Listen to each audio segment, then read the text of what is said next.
Here's 3 easy ways you can save your money. Number 1, buy in bulk. Now, you might be thinking to yourself, okay, so I'm just going to buy groceries in bulk. No, when I mean buy in bulk, I mean you buy everything in bulk. Every single thing. Clothes, buy them in bulk. Soap, shampoos, buy them in bulk.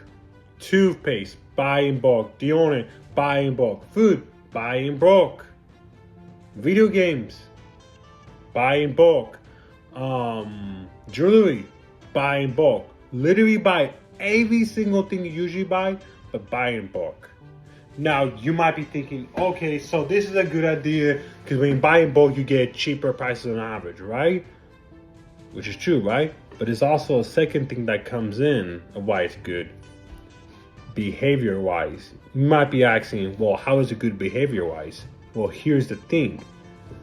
The more opportunities you have to make small purchases, the more likely you are to do them, right? So when you buy in a bulk, you're not shopping as much, you will notice.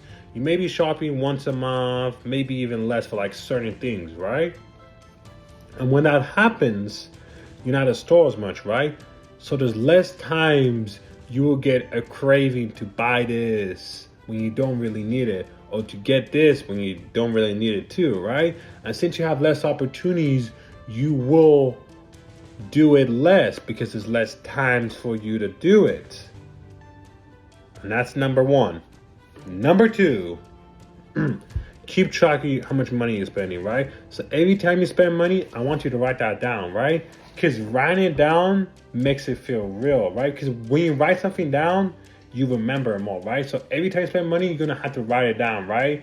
And if you are spending like a lot of money you don't need to, right? Writing it down will help you visualize it. Not only that, but it's gonna make you feel psychologically bad for spending all the money you don't have to, right?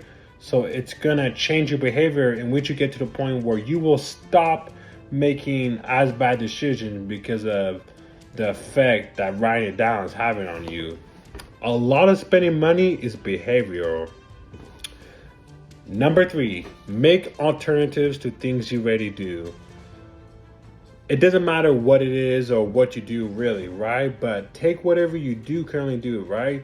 And try and find small things you can change about it, or maybe you come up with a new hobby. You know, whatever you want to do, just try to do the things you already do that make you happy in a more cheaper, efficient way. So again, the 3 things you can do is buy in bulk everything you have, keep track of how much you're spending, write it all down.